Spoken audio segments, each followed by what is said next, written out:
The year 2024 saw tremendous gains in the educational sector, including the huge transformation of 4 secondary schools into full-fledged TVET centers. The year also saw great strides in innovation within the education sector, highlighted by efforts put into the new education sector plan. Additionally, this was a year characterized by continued support from the government, with the trailblazing One University per Household initiative soaring to new heights. Government further increased the potential of citizens by giving them many more scholarships to achieve higher education. Some groundbreaking developments took place in the human resources area and also in the world of special education during the past year. Let us relive those steps that have marked a significant change in the landscape of education and lit a lamp for a brighter future ahead.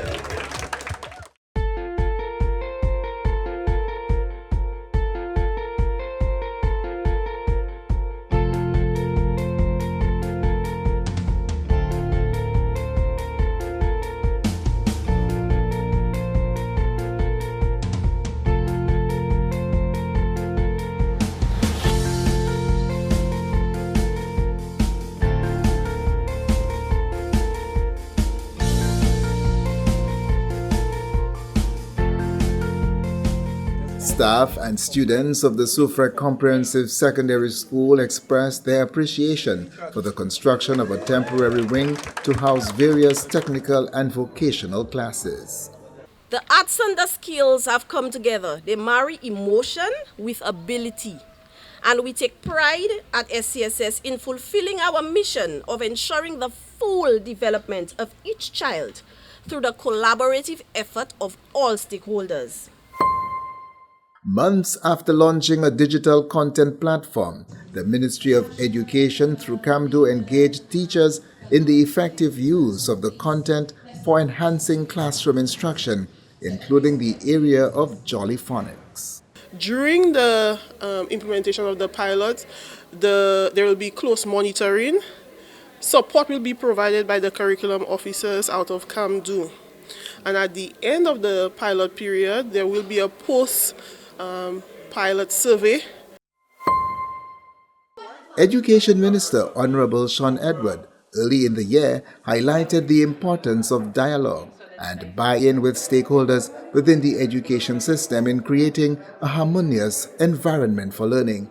The minister's comments came as ministry officials met with the National Principals Association and was preparing to meet with other stakeholders. We cannot stay in our air-conditioned offices on the waterfront and program and plan for what happens in schools.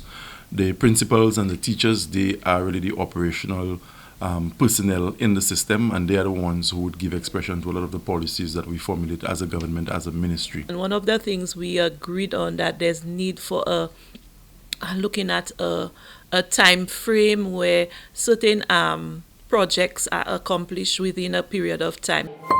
A school supervision retreat held in January focused mainly on the collective aspirations of those charged with the supervision of the education sector, fostered through dialogue, collaboration and shared vision in order to shape the future of education within St. Lucia and the wider region. Empowering our leaders is not just a slogan. It is a commitment to nurturing the potential within each of you. Remember, our influence extends beyond the walls of the schools, beyond the district offices. We serve the public. Education Minister Honorable Sean Edward pledged continued support to uniformed groups like the St. Lucia Cadet Corps in playing the significant role in the development of the country and indeed the lives of young St. Lucians. A dearth in the activities of specialized groups in our country has in part contributed to the breakdown of discipline in young people in this country. Malice, compassion. The Central Library for the second straight year staged its literary festival along with a showcase of products from budding entrepreneurs. Called LitFest, the festival was held in commemoration of Nobel Laureate Week. Awards were once again presented to top performers in various areas when the Ministry of Education hosted another National Awards of Excellence. Awards were presented in the areas of special education, CXC, CSEC, CAPE, and top performers in the various divisions of the Sir Arthur Lewis Community College. The event also honored students who have excelled in the areas of sports, arts, and academics, as well as educators for their outstanding service in education on the island. 19 primary schools under this phase of the OECS Pearl have received grant funding of 15,000 EC dollars to tackle specific areas within their school environment which can be improved to positively affect learning at the various institutions. It starts with a keyword continuous or continual, which means that whatever that we learn now with this $15,000 grant, it is something that is going to be looked at and it's something that's going to be copied going forward. Primary schools in Dennery North benefited from a UNESCO-funded steel pan program. The program received its official launch at a handing over ceremony held at the Denia River Combined School, one of the recipients of the program. And the project was approved by UNESCO in light of its intersectoral nature, as it cuts across a number of UNESCO thematic areas, including culture, skills training, and youth development. Local early childhood educators joined their counterparts from Dominica, Grenada, and St. Vincent as part of a Leaders Forum of the OECS Program for Educational Advancement and Relevant Learning, the OECS Pearl Project, focusing on understanding and supporting young children with autism spectrum disorder. It's something we have been struggling with as a sector, and post-COVID, we have indeed seen a marked increase with the number of children who exhibit cognitive, sensory, emotional challenges. A two-day meeting of the Caribbean Association of National Training Agencies, or CANTA, ended in St. Lucia with a renewed call for uniform standards within the Caribbean region as far as technical and vocational education and training, or TVET, was concerned, especially in relation to the free flow of skilled workers within the CSME. Because right across this Caribbean, we have high youth unemployment, we have gangs, and we have relentless youth criminal activity taking place. Pilot schools of a pre-kindergarten initiative under the OECS Pearl Project are now in operation following work accomplished over the past 2 years for the establishment of the new school level within the government school structure. This component focuses on increasing access to early childhood and supporting our very important learners with special needs. We know of the disparities that exist in families, at the community level, and even at the level of the school. And people are quick to tell you all the schools are the same. They are the same in terms of the curriculum. But we know there's so many other factors in the wider community that can impact what happens at school. The improvement of technical vocational education and training, TVET, in St. Lucia reached a significant milestone with the graduation of a select group of TVET instructors following intense CVQ and life-saving training in cardiopulmonary resuscitation, CPR, and automated external defibrillator, AED. This ensures that our students being trained in CVQs and NVQs will be assessed in order to be certified themselves. Key technical teams from the 4 Windward Islands met in St. Lucia to advance their work on a partnership compact funded by the Global Partnership for Education, GPE, to help transform education within the sub-regional grouping. Systems transformation will be effectively actioned by inclusive and resilient strategies, innovative policies, and sustainable funding.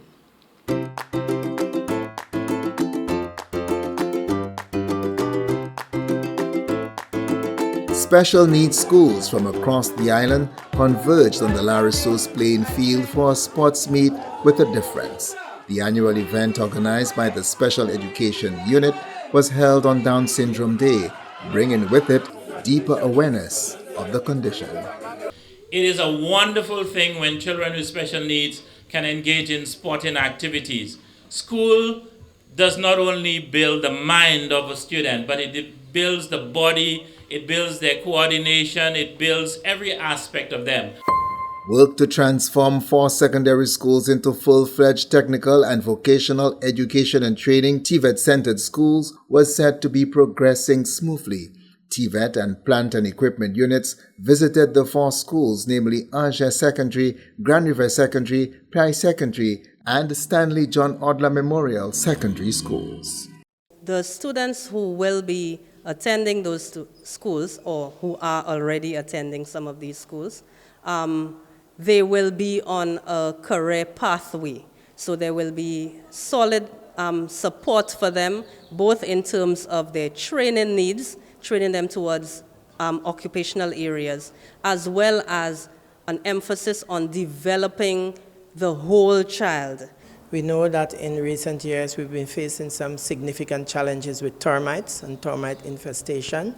We have tried to move away from using timber and using PVC board and concrete together. These are both materials that are highly resistant to any type of termite infestation. A recently held meeting between Education Minister Honorable Sean Edward and cooks under the school feeding program was being seen as a step in the right direction for improving the program and to ensure that it is sustained for years to come. And the education system can only be successful when we deliver to society children of a particular quality that will make a difference in their communities and by extension to society. St. Lucia benefited from a USAID project aimed at addressing the high rates of crime and violence in the eastern and southern Caribbean region. An orientation exercise was held for the initiative being dubbed the Wairi Ignite Project. And so the programming that we're designing right now is really specifically looking at reducing those risk factors and creating a kind of support network around the youth so that they have the best possible chance of negotiating those risks, mitigating the impact of the risks, and being, and leveraging their own assets, their own abilities to be able to thrive in the world. A multi-agency initiative has ensured rehabilitation of sporting grounds at the St. Mary's College.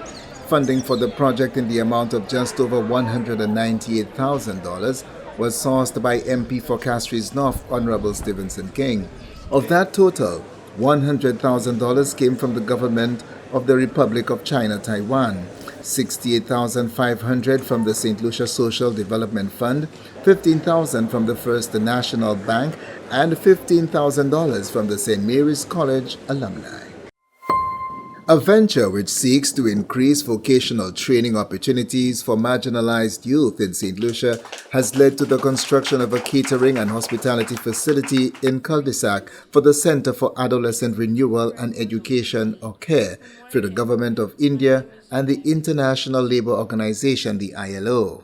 The marginalized youth will use opportunities provided through the upgradation of the skills in this institute to obtain better employment or to be self-employed, which would add to their own and by extension the country's economic growth.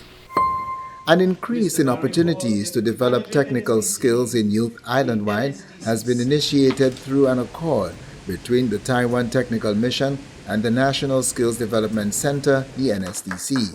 Dubbed as specialized programs and opportunities relating to technical skills or sports, the initiative is expected to fuel the dreams of nationals through education.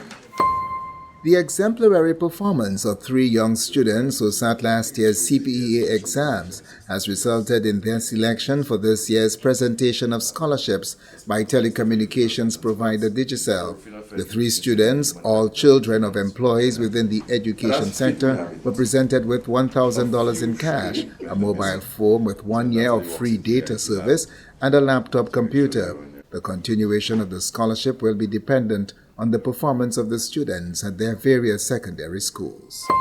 The start of May marked the commencement of a month-long calendar of activities dedicated to encouraging children and adults alike to increase their exploration of books throughout Reading Month 2024. Subsidized by Hodder Education, the launch for the annual observance was held under the theme, Changing the World by Harnessing the Power of Reading.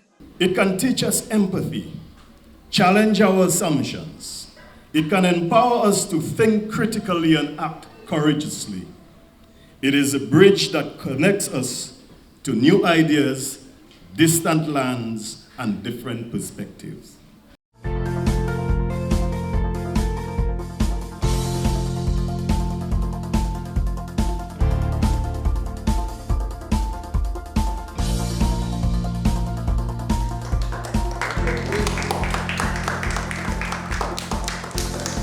The library stands as a beacon of knowledge, a sanctuary for learning, and a cornerstone for personal and collective or community growth.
When I come here, you'll run and you'll hug me.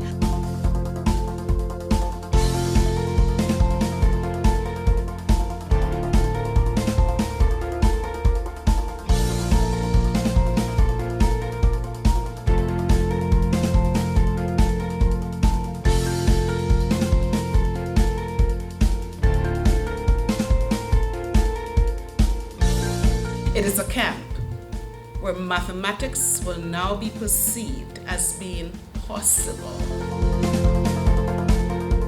A grandmother's love, a dead beneath. For thou not know thy true nature? There can be one university graduate per household in St. Lucia.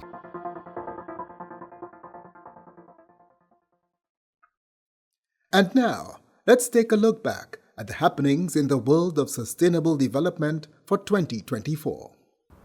St. Lucia definitely registered several sustainable development and environment activities and achievements for the year, many of which I'd say are competing in significance. We hit the ground running in 2024, January to be exact, with legislating St. Lucia's posture on yet another global environmental challenge. And to speak with me on this and some of the other labors emerging from the Department of Sustainable Development is the incoming Chief Sustainable Development and Environment Officer, Mrs. Dawn Pierre Nathaniel. Thank you, DPN, for being here. Thank you so much, Jessie. It's really a pleasure. Wonderful. So in January, we passed the Climate Change Act. Tell us a little bit about that in terms of St. Lucia's sustainable future for carbon emissions reduction.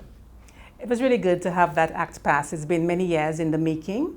And what it does is that it enshrines the international instruments, the climate change instruments, into national legislation. So now we have a framework for addressing climate change, for dealing with climate action in terms of adaptation, mitigation, loss and damage.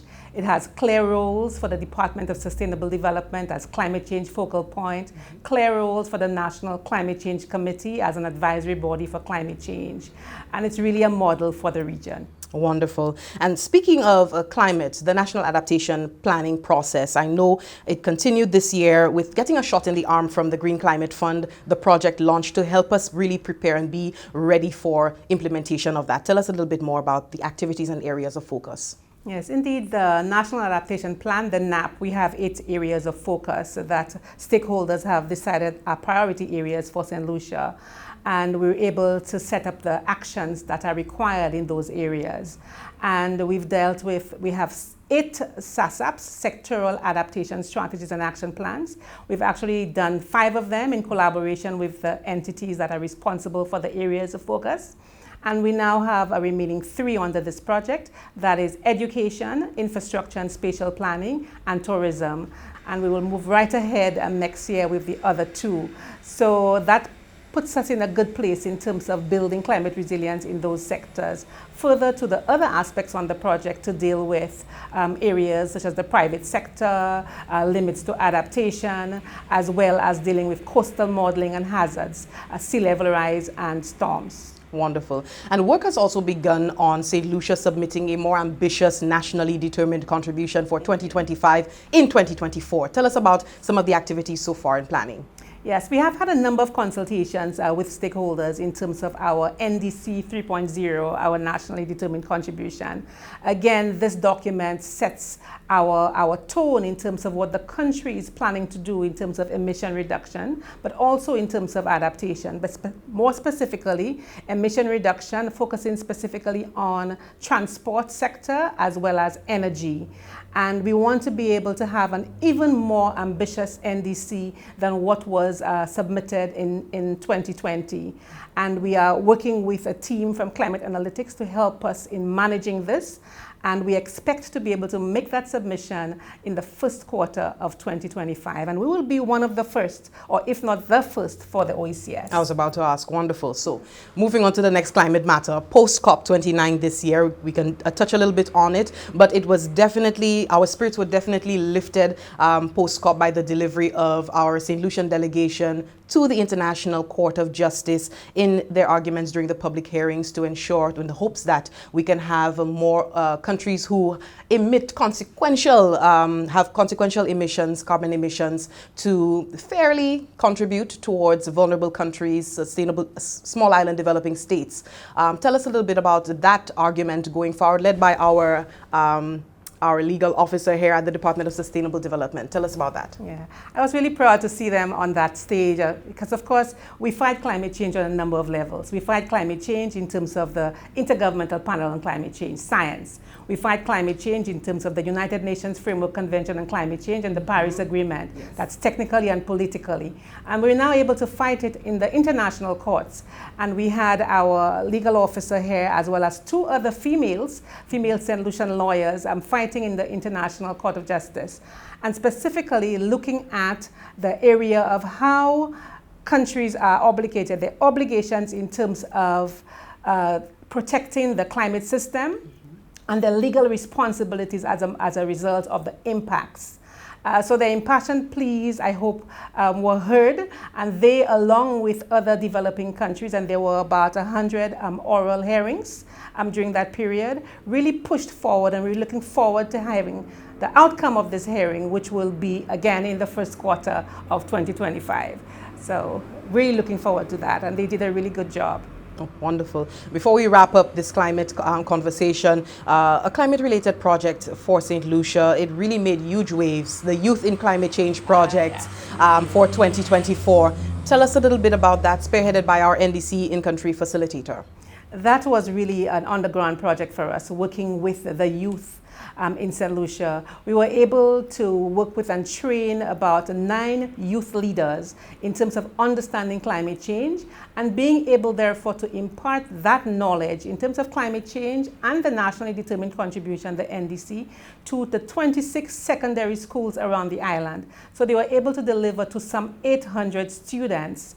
We were also able to place 11 students, interns from Sir Arthur Lewis Community College in organizations around St. Lucia, again to help them to build their capacity and understanding of being in the workforce, but also specifically looking at climate policies, climate action, and environment in general. So that was another accomplishment. We further were able to procure a number of LED lighting efficient bulbs and had that distributed to the 26 secondary schools, where they signed pledges to indicate the actions they will continue to take as a school or as the schools around the island in terms of climate action, and further procured another another set for all of the special education schools on the island. And we were able to do a lot under this project. And it was really good to see the impassioned involvement of those students in this initiative. I know we started off this review with climate-related matters, but the Department of Sustainable Development is laden with work program areas like the sustainable consumption and production area. Management of the beverage containers bill tied into the draft national policy on disposal of plastic beverage containers. Stakeholder engagement continued into this year. What's the update on this?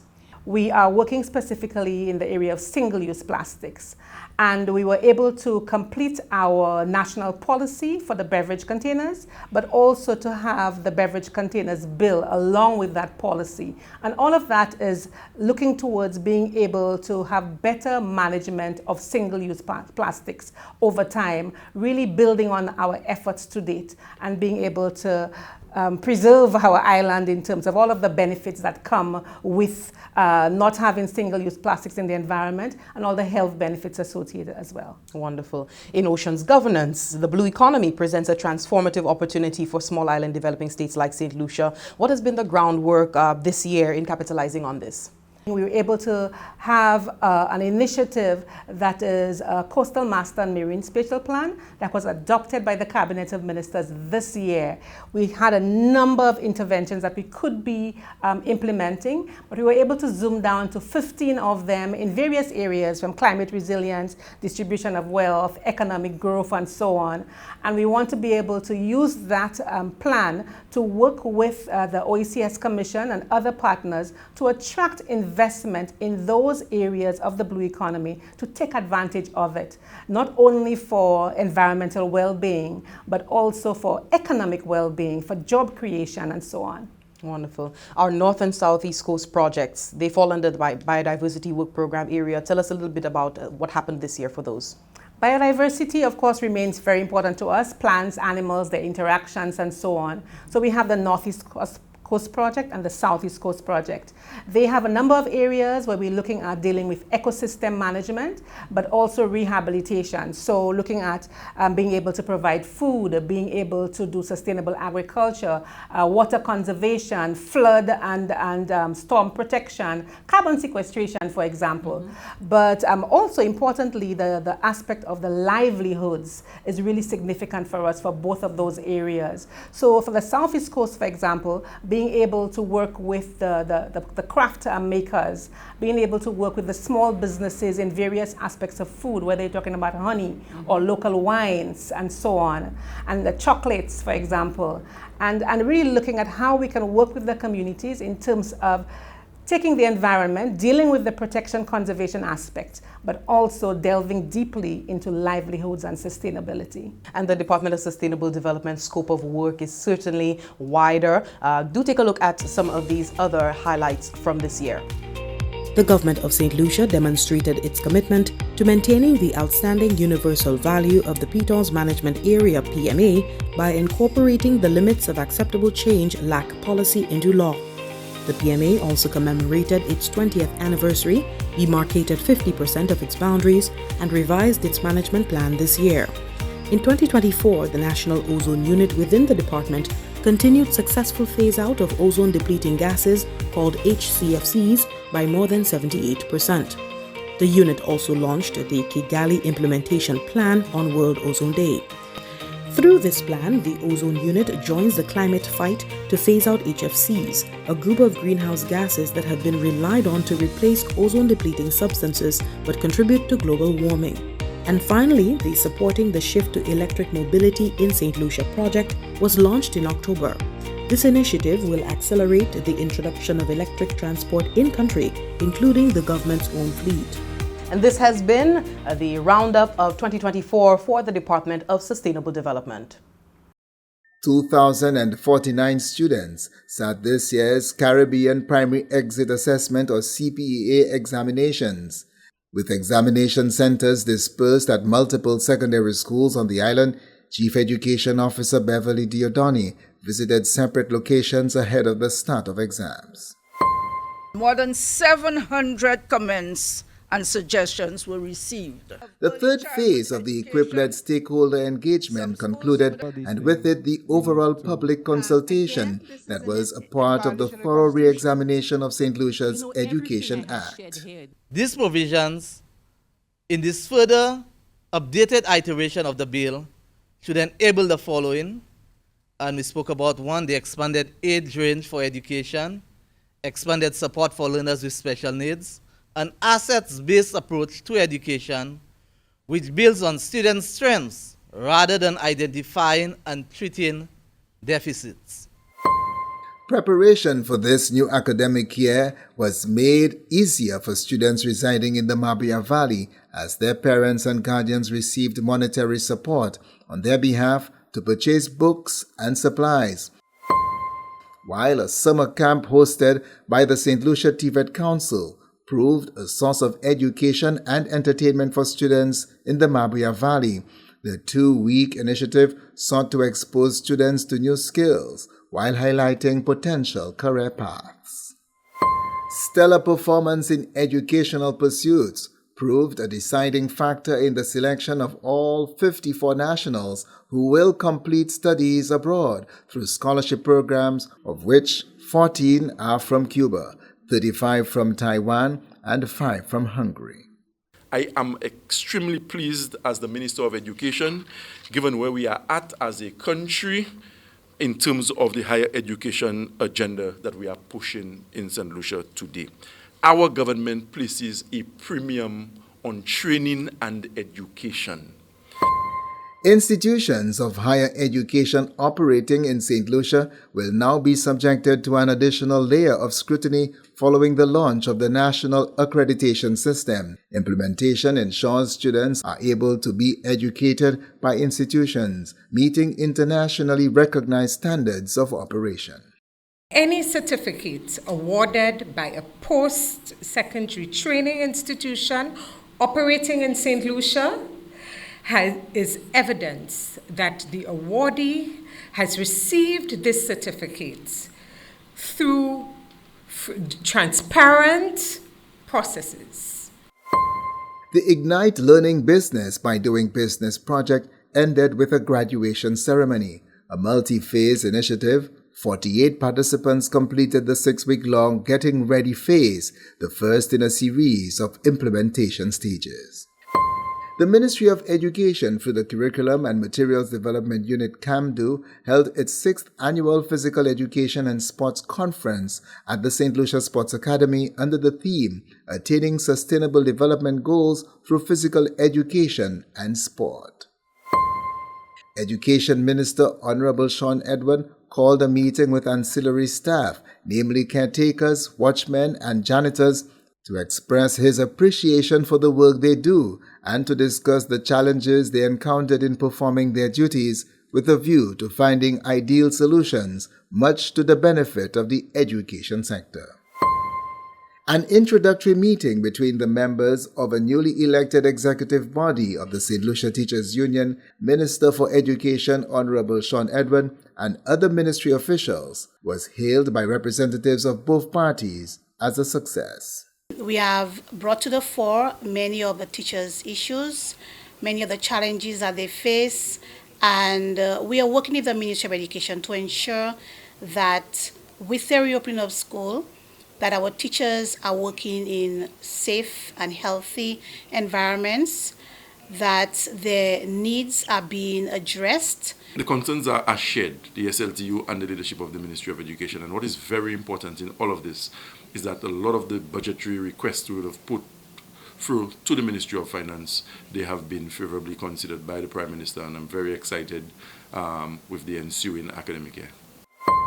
In an historic day of early childhood education in St. Lucia, government, ahead of the start of the new academic year, dished out checks to 105 registered centers, where each received $2,500 towards the management of their centers, a testament to government's commitment to developing the early childhood sector and indeed the nation's children. But you are doing human service to the people of St. Lucia. You have the most important role to play in the development of the society. Expanding efforts to enhance the national education system, a 2-day operational planning workshop for the implementation of the Education Sector Plan 2023 to 2028 was expected to provide clear guidelines on the process of further transforming the education sector. Our Education Sector Plan guides our national efforts for realizing a resilient education sector that embraces inclusion, agility, and innovation within a learning environment that shapes the learner into a self-driven, globally adaptable individual who contributes meaningfully to the development of self, community, and region. Team St. Lucia for the first Global Robotics represented the island in Athens, Greece in an Olympics of a different kind. The all-girls team and their robot were unveiled ahead of their trip to Greece. Each year, the first Global Challenge poses a grand challenge for youth of high school ages in an effort to inspire them to pursue their passions in science and technology. The challenges which affect school learners from achieving their full potential is being closely monitored with a view of strengthening systems within the local education sector that will allow both male and female students to achieve their very best. It means that we have to bring those factors to the fore, understand what those factors are, what the assumptions underlying those factors are, and we need to explore ways that we can minimize the negative factors and amplify the positive factors. A blend of curiosity and enthusiasm marked the participation of attendees at a 2-day St. Lucia College and Career Fair, with officials from participating institutions peppered with questions expected to guide short, medium, and long-term plans to attain tertiary education and enter the national workforce. Education District 3 is seeking new ways to inspire students' interest and progress in mathematics with the staging of the 2024 edition of its Mathematics Symposium under the theme Positive Perception for Progression in Mathematics Through Playing with Maths. So, we need to serve the balanced mathematical meal in an ambience which will encourage the children. Every time we serve them a math meal, they're ready to eat the food. 287 St. Lucians celebrated their achievements at a graduation ceremony of the Monroe University held at the National Cultural Center, marking the completion of a 3-month no-cost training program. In partnership with the Ministry of Education, graduates successfully finished CVQ courses in bartending, community tourism, customer service, data operation, food and drink restaurant service, computer graphics, general office administration, and housekeeping. This initiative was part of the World Bank-funded Human Capital Resilience Project, which empowers participants to become entrepreneurs and significantly contribute to the national employment landscape. Further expansion with the Ministry of Education's Mandarin program was achieved with the inclusion of the VA4 Comprehensive Secondary School as the newest site for Mandarin tutoring, beginning with students in the first and second form. A consignment of textbooks was presented to the Southern School. This first cohort of students registered a 100% pass, with 21 students, 19 girls and 2 boys, obtaining a Novice 2 level qualification, which is the upper band of the novice level, and 31 students, 21 girls and 10 boys obtaining a Novice 1 qualification, and 1 Chinese-speaking student obtaining an A1 level qualification, which is the band which is just above Novice. Over 300 students graduated from the Sir Arthur Lewis Community College, the SALCC, when the institution held another graduation ceremony at the Royalton Theatre.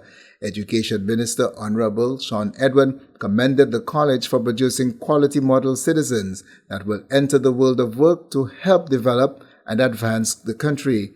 Noting the deterioration of the school's infrastructure over the years, the minister made a very welcoming statement to the audience. $1 million becomes available to the management of the college to begin rehabilitation work on school infrastructure.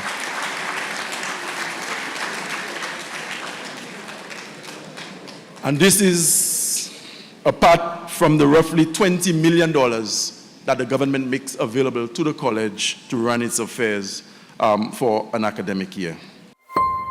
The Ministry of Education, through its support behind an initiative aimed at directing young St. Lucians towards a path of productivity, targeted interventions to address gaps in social support extended to young St. Lucian males, form part of the recently launched Save Our Boys project.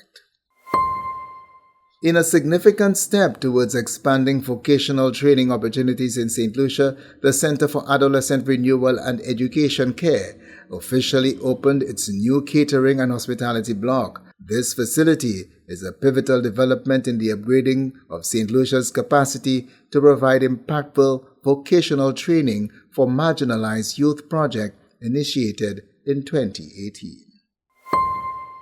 A collective goal of ensuring St. Lucia's education sector sustains safe and efficient function has prompted discussion between the National Principals Association and the Ministry of Education on the ideal path towards further improving operations.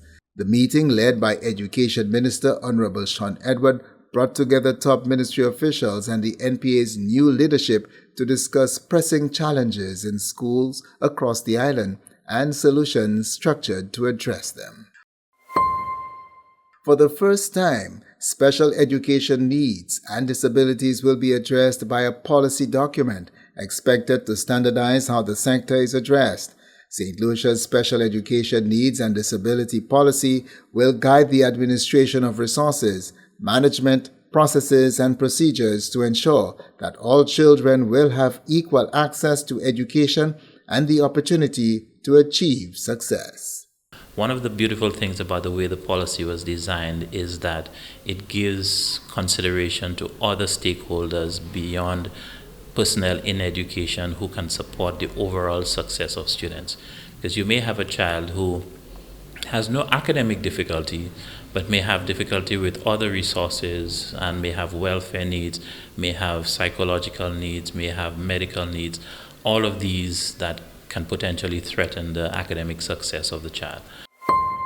Top regional students in this year's May-June CXC regional examinations were honored as St. Lucia played host to the 2024 CXC Top Award ceremony. 14 students hailing from Grenada, Jamaica, Guyana, and Trinidad and Tobago traveled to St. Lucia to be recognized for the achievements in the Caribbean Advanced Proficiency Examination Cape, Caribbean Secondary Education Certificate CSEC, and the Caribbean Certificate of Secondary Level Competence or CCSLC examinations.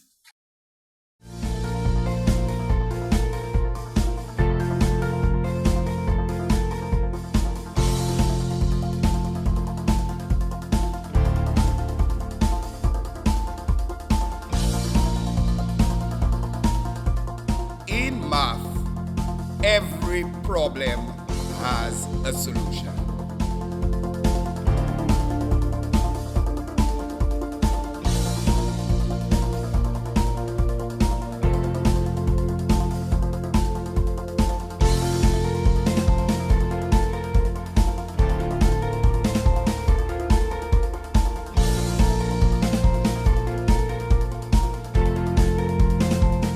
We are demonstrating our commitment by going out there and getting higher educational opportunities for the young people of St. Lucia.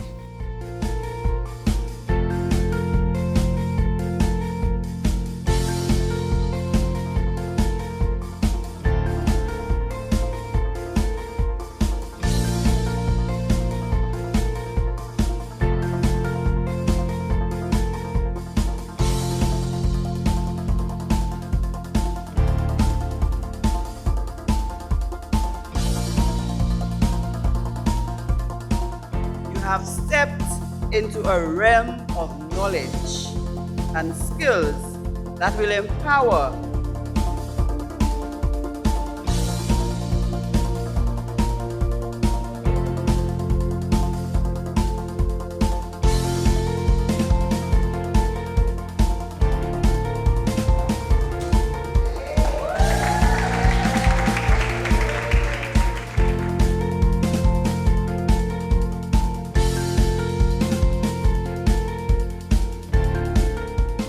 any passes. They were only high merits and distinction.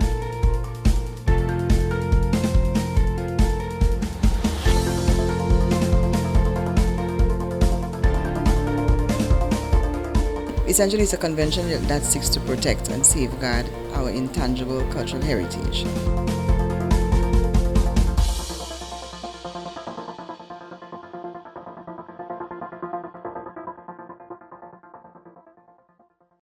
And with that, we bring our review to an end. We are more than grateful that you could have joined us and look forward to equally progressive and satisfying accomplishments within the Ministry of Education, Sustainable Development, Innovation, Science, Technology, and Vocational Training.